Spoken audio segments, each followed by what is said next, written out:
네, 안녕하세요. 제이드입니다. 네, 안녕하세요. 히타입니다. 네, 오늘은 저희 구독자분들 이미 잘 아시는 얼굴이시죠? 우리 그로스파인더님 한 달 반 정도 만에 다시 모시게 됐습니다. 네. 저희가 매달 모시고서는 좋은 종목 여쭤보려고 했는데 이 유튜브 업계를 갑자기 잠정적으로 떠나신다라는 비보를 듣고 어떤 사연으로 업계를 떠나시게 됐는지 그리고 어떤 행보를 하시려고 하는지 얘기를 들으려고 일단 오늘 모셨습니다. 안녕하세요. 일단은 아마 제가 여기 두 번 나온 첫 번째 게스트 맞습니다. 맞나요? 네. 일단 너무 맞습니다. 너무나 영광이고요. 오늘 이제 뭐 비보는 아니지만 제가 이제 다시 업계로 돌아가겠다는 말씀도 드리고 또 이제 제가 제 라이브는 이제 더 이상 안 하는데 네. 정말 마지막으로 별저희TV에서 최대한 많은 것들을 압축적으로 풀어내고 가보도록 영광입니다. 하겠습니다. 네. 아주 뭐 좋은 데로 가시는 거는 알고 있습니다만 어쨌든 다시 제도권으로 들어가는 게 어떤 이유이세요? 사실은 많은 고민을 했던 것 같아요. 특히 이제 작년 연말부터 많은 고민을 했고 이제 사실 20대 분들이 저 DM으로 되게 바로 전업 투자자를 하는 거에 대한 의견들을 많이 물어보세요. 그래서 제가 이제 그 친구분들한테 이제 답변을 해드렸을 때는 20대의 중반 혹은 중후반을 가장 농도 있게 사는 것이 과연 개인 투자자로 시작하는 것이 최선의 선택일까에 대해 생각을 해봐라라는 말씀을 드렸는데 제가 36이 됐어요. 근데 이제 36이 된 저에게 가장 농도 있는 삶을 살아가고 있는가에 대해 이제 고민이 좀 들었고 이때 아니면 못하겠다는 생각을 들었어요. 그러니까 나온 지 이제 제가 1년 반이 됐기 때문에 1년 반을 지나면 커리어를 다시 스타트하는 게 너무 어려울 것이다 라는 생각을 해서 이때 아니면 할 수 있는 일을 마지막으로 후회 없이 해보자 라는 이제 좀 결론에 도달했고요. 때마침 기회를 주신 곳이 굉장히 좋은 회사여서 열심히 해보겠다라는 생각을 좀 가지게 되었습니다. 뭐 워낙 유명한 회사고 사장님도 워낙 좋으셔가지고 핏이 제가 봤을 때는 잘 맞을 것 같아가지고 좀 부럽기도 합니다. 워낙 워낙 이제 두 늙으셔서. 분께서는 이제 개인 투자자로서 이제 자리도 많이 잡고 하셨는데 저는 아직 부족하죠. 이제 부족한데 돌아가서 좀 최선을 다해보려고 합니다. 사실 저도 거의 그런 경험이 좀 없다 보니까 네. 그로스파인더님이 막상 또 다시 돌아가신다고 하니까 조금 마음이 빨리 좀- 가셔가지고 자리 잘 잡으신 다음에 우리 히타님 한번 아닙니다. 제도권으로 제가 뭐 감히 뭐 아니 안 그래도 제가 사실은 그 절절TV 영상을 그 이후로 계속 많이 봤어요. 저도 가서도 약간 그 고수들의 투자 노트를 좀 엿보는 그런 마음으로 열심히 애청하고 주변 홍보도 많이 하도록 하겠습니다. 감사합니다. 감사합니다. 그럼 뭐 어쨌든 이제 곧 그 업계로 들어가시니까 급한님의 이런 시장 뷰에 대해서 들을 기회가 한동안은 없을 것 같아요. 시장 지금 굉장히 어렵잖아요. 1월에 굉장히 힘들었고 구정지나고 나면 좀 좋아지겠지라고 다들 생각을 했는데 또 그렇지 않았고 네. 또 한 번 좋아지는 듯 하다니 결국엔 지금 또 한 번 때려 맞는 네, 국면이잖아요. 오늘도 사실- 오늘도 굉장히 네. 안 좋았고 어떻게 보세요 시장에 대해서? 제가 아마 지난번 여기 나왔을 때 말씀드렸을 때는 조금 보수적인 네네네네. 스탠스, 특히 LG 에너지 솔루션과 네네네. 같은 좀 수급발 악재가 있을 것 같습니다라고 말씀드렸던 것 같고 그때 또 말씀드렸던 것이 정해진 미래에 좀 투자를 하는 것이 어떨까에 대한 말씀을 드렸던 것 같아요. 네네. 그래서 이제 대선이 펼쳐지고 지방선거가 펼쳐지는 이 중간 랠리에서 이제 히타님도 말씀하셨지만 부동산 관련된 정책들, 그러니까 이것은 양당에서 공이 내놓을 수밖에 없는 정해진 미래다라고 생각을 하고 있거든요. 저는 사실 투자를 하진 못했지만 히타님이 잘 짚어주셨던 원전과 같은 것도 어떻게 보면 그 공약과 관련해서 정해진 미래에 가까웠다라고 이제 말씀을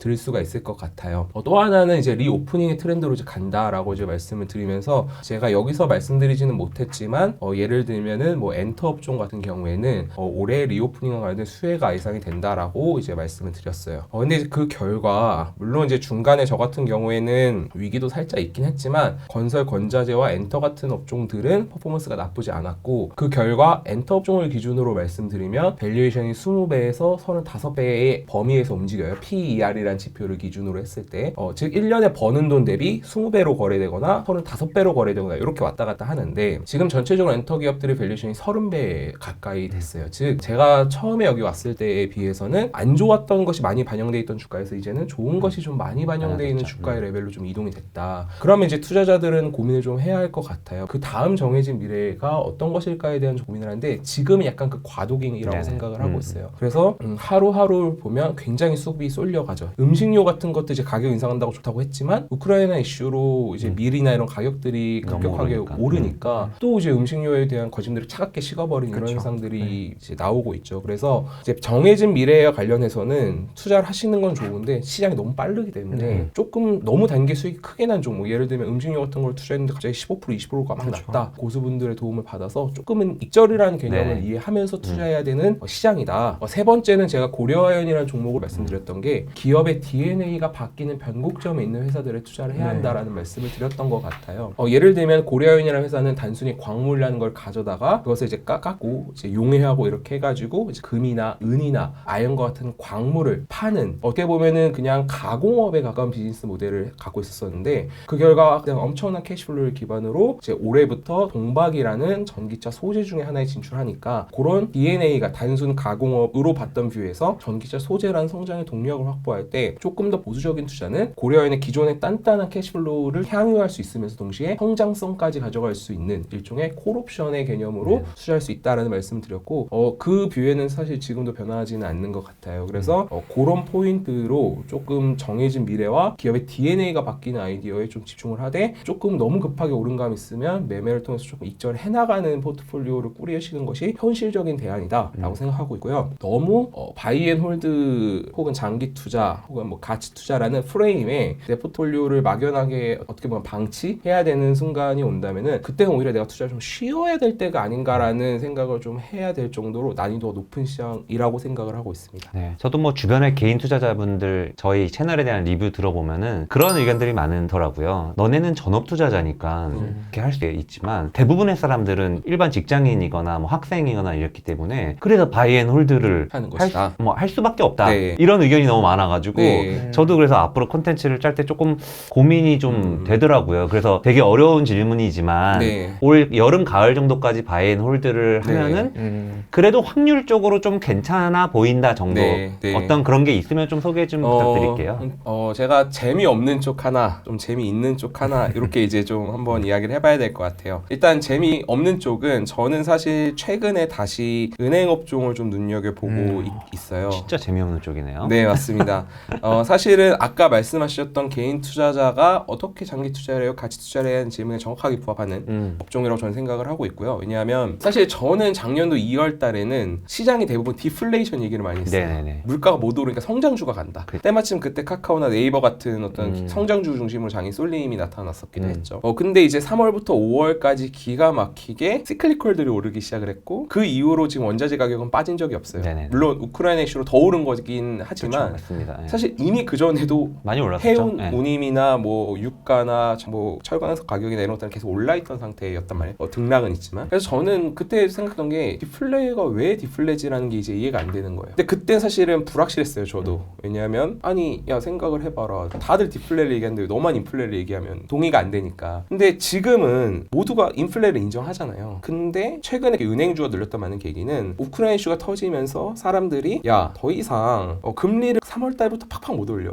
왜? 우크라이나 이슈로 경제가 다시 불안해질 거니까 급격한 긴축 정책을 할 수 없을 거야 라고 하지만, 그 뒷면에는 그냥 숙제를 미뤄둔 학생의 느낌이다. 그러면 3, 4, 5, 6월 달에는 분명히 당초 2022년도 1월 달에 생각했던 것보다는 금리 인상 속도가 더딜 수 있어요. 하지만 이 높아진 원자재 가격과 각종 물가의 부담을 연준은 어떤 식으로든 해결을 해야 하기 때문에 결국 긴축은 하반기에 또다시 이슈가 될 수밖에 없다라고 생각을 하고 있고, 지금 미국의 10년물 금리가 굉장히 많이 눌린 것처럼 보이지만 다시 다 반등했거든요. 네. 뭐를 의미하냐면 시장의 키 인디케이터는 반등을 했어요. 미국의 10년물 지표라는 키 인디케이터가. 근데 시장은 여전히 3월에 FOMC에서 금리를 25bp밖에 인상하지 않을 거야라는 그 기대감, 긴축을 빨리 하지 않을 거야라는 그 기대감으로 은행주를, 예를 들면 H 뭐 금융지주 같은 경우에는 지금 배당 수익률이 7%거든요. 그래서 그런 것들을 애써 이제 무시하면서 안 보고 있는데, 제 생각에는 순식간이다. 예, 그래서 특히 이제 일상생활 하시면서 내가 매매를 빈번하게 하실 수 없는 분들 같은 경우에는 증권주는 비즈니스 포트폴리오가 좀 여러 가지 투자와 관련된 쪽으로 좀 더 포커싱이 돼 있다 보니까 약간 비즈니스 리스크가 있을 수 있다고 보고, 일단은 상업은행 중심으로 네. 금융지주 중심으로 배당 수익률 높은 것들, 차트가 이제 눌림목이 나온 것들, 그리고 사람들이 얘기 많이 하지 않는 것들을 중심으로 좀 들고 가시면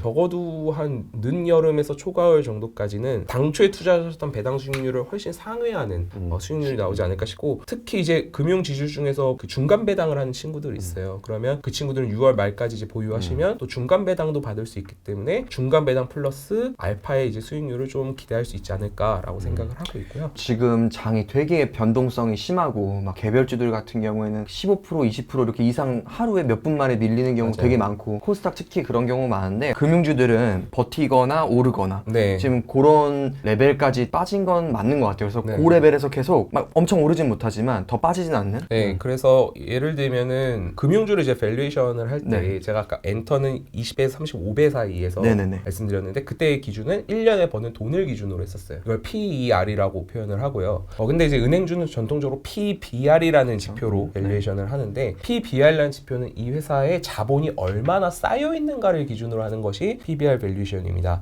은행주는 정말 금융위기 오면 0.3배대까지 하락하기도 하지만 사실은 오르는 사이클에서 고점에는 0.6배, 0.7배에서 거래되기도 하거든요. 지금 주요 4대 지주들이 다 0.4배에서 0.5배 사이에 아직 갇혀 있어요. 0.6배까지 갔다가 이번에 이제 우크라이나 사태 나오기 전에 예, 한 20-30% 빠진 거니까. 맞아요. 예, 그쵸. 그러다 보니까 네. 다시 밸류에이션 매력이 생겼어요. 네네. 그래서 일상을 살아가야 하는 투자자분이시고 나는 애초에 주식을 하는 목적이 은행 금리보다 좀 더 높은 수익 그리고 약 10% 정도의 연간 기대 수익을 가지고 가시는 분들이라면 제 생각에는 충분히 좋은 대안이 되는 너무 좋은 아이디어입니다. 네, 포트폴리오이지 않을까 싶고요. 네. 그 다음번은 또 재밌는 쪽은요? 네, 재미있는 쪽은 뭐 어쩔 수 없이 저는 건자재가 좀 추이가 계속 될 거라 생각하고 있어요. 호흡은 조금 빨라요. 왜냐하면 6월 1일에 지금 지방선거가 있고 사실은 이번에 윤석열 당선이 되긴 했지만 0.78% 차의 굉장한 신승을 거뒀기 때문에 제 생각에는 아마 서울시장과 경기도지사를 두고 특히 서울시장을 두고 굉장히 치열한 양당의 구애가 시작될 가능성이 높다라고 보여져요. 제 생각에는 민주당은 분명히 이번 선거에서 패배한 원인을 부동산이라고 생각을 할 가능성이 매우 높기 때문에 국힘 이상의 파격적인 부동산 정책을 낼 가능성도 분명히 존재한다라고 생각을 하고 있고요. 그렇게 될 경우에 대형 건설사를 이제 볼 수도 있어요. 그동안은 제가 안정적으로 대형 건설사를 많이 말씀드렸는데 대형 건설사는 이제 문제가 뭐냐면 PBR 1배의 저주가 있어요. 그러니까 무슨 소리냐면 내수를 기반으로 한 건설사 같은 경우는 PBR 1배를 넘기가 쉽지는 않습니다. 그러다 보니까 지금 주요 건설사들 기준으로 PBR 0.7배에서 0.8배까지 올라 있는 상태에서 조금 탄력은 둔화될 수 있다. 이미 많이 오르기도 했고 그래서 그 탄력이 둔화된 대형 건설사를 지금 추격 매수를 하는 것보다 올랐다 좀 눌림목이 나와 있는 건자재 기업들 예를 들면은 뭐 히타님이 방송에서 봤는데 무슨 엔땡스틸 뭐 이런 종목들 같은 경우도 네 4분기 실적이 굉장히 좋았고 올해 연간도 실적이 계속 좋을 것 같은데 지금 약간 눌림목 자리에 있어 보이는 약간 그런 종목들. 네, 그래서 이제 건자재 기업들 중에서도 초반에 이제 건설 공정에 투입되는 기업들이 있어요. 맞아요. 그 여러분들 건자재 산업을 조금 공부하시다 보면 초반에 들어가는 건자재가 있고 이제 마감재로 들어가는 건자재가 있는데 예를 들면 창호나 혹은 부엌 가구나 이런 그쵸, 것들은 맞아요. 조금 후반에 들어가는 거거든요. 그래서 물론 이제 다 같이 움직일 거예요. 움직이겠지만 네. 좀 펀더멘털을 같이 보시는 분들이라면 네. 초반 공정에 투입되는 친구들을 좀 중심으로 보시면 펀더멘털과 내러티브, 지방선거라는 내러티브를 동시에 네. 잡을 수 있는 투자 포인트를 갖게 되지 않으실까라는 생각을 조심스럽게 해보게 됩니다. 아, 너무 좋은 아이디어입니다. 근데 이제 여러분들이 혹시 여기서 주식을 조금 큰 단위로 매매를 하시는 분들이 있다면 뭐 팁 아닌 팁을 드리고 싶은데요. 사실은 그런 건자재주들 같은 경우에는 호가나 거래량을 고려했을 때 좀 덥석덥석 사기 좀 겁나실 수가 있어요. 그래서 어떤 특정 종목을 너무 세게 봐서 그거에 몰빵을 하기보다는 좀 건자재 포트폴리오 전체를 바스켓으로 사는 전략도 유효할 수 있고 그 바스켓을 어떻게 설정하냐는 것은 이제 방송에서 말씀해 주시거나 애널리스트 리포트를 참고하시거나 그런 식으로 이제 도움을 받으실 수가 있는 거죠. 하나 더 남았어요. 네. 질문이 갑자기 하나는데 네. 급파님한테 돈을 맡기고 싶은데 네. 이제 그럴 수 있는 거잖아요. 그러네요. 회사. 그렇죠. 아, 그러니까 네. 회사를 통해서. 근데 이제 거기는 다 멀티매니저 운용이니까 네. 저만 하는 거는 이제 뭐 없겠죠. 제가 나중에 큰 사람이 되면 그때는 뭐 생길 수 있겠죠. 아, 저희 급파님 팬들은 다 급파님한테 맡기고 싶어서 퓨어한- 그럴 텐데, 퓨어 급파 만들어 주십시오. 퓨어 급파 펀드 없습니다. 사장님. 네. 네, 열심히 고민하고 행동하고 책임지는 그런 좋은 운용력이 되도록 하겠습니다. 감사합니다. 네, 감사합니다. 감사합니다. 감사합니다.